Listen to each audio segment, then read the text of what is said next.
పెద్ద సినిమాల release dates విషయంలో ఏర్పడే సందిగ్ధత నిర్మాతలను కన్ఫ్యూజన్లో పడేస్తుంది. కలిసొచ్చిన సీజన్, అచ్చొచ్చిన నెల అని బడా హీరోలు సడన్ ట్విస్ట్ ఇస్తే ఇతర ప్రాజెక్ట్స్ భారీ మూల్యం చెల్లించుకోవాల్సి ఉంటుంది. ప్రెజెంట్ ఇలాంటి ఫైట్కే సెంటర్ అయింది ఆగస్టు 14th. ఇద్దరు బిగ్ హీరోల మధ్య రిలీజ్ క్లాష్ ఊహించని పరిణామాలను క్రియేట్ చేయబోతోంది. గ్రీక్ గాడ్ హృతిక్ రోషన్, ఎన్టీఆర్ కాంబోలో తెరకెక్కుతున్న మూవీ వార్ 2 ఆగస్టు 14న రిలీజ్ అని అఫీషియల్ గా అనౌన్స్ చేసింది యూనిట్. దానికి తగ్గట్టే షూటింగ్, పోస్ట్ ప్రొడక్షన్ ని ప్లాన్ చేసుకున్నాడు అయాష్ ముఖర్జీ.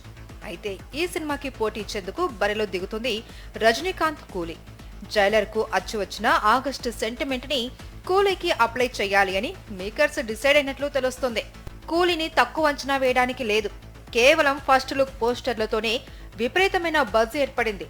లోకేష్ కనగరాజు బ్రాండ్ తో పాటు నాగార్జున, ఉపేంద్ర, అమీర్ ఖాన్ నటిస్తుండటంతో నేషనల్ వైడ్ గా భారీ హైప్ క్రియేట్ చేసింది. సో కూలీ చూపించే ప్రభావం వార్ 2 పై ఎక్కువగా ఉంటుంది. ముఖ్యంగా తమిళనాడు, కేరళ, కర్ణాటకలో విపరీతమైన పోటీని ఫేస్ చేయాల్సి ఉంటుంది. వార్ 2 పై యష్ రాజ్ ఫిల్మ్స్ 100 కోట్లు కుమ్మరించింది. సోలో రిలీజ్ కోసమే ముందస్తుగా డేట్ ని లాక్ చేసుకుంది. అందుకే హిందీలో వేరెవరూ క్లాష్ కు వెళ్లట్లేదు. కానీ అనూహ్యంగా ఇప్పుడు కూలీ కనుక ఆగస్టు 14న కావాలంటే మాత్రం పోటీ మహా రసవత్రంగా మారుతుంది.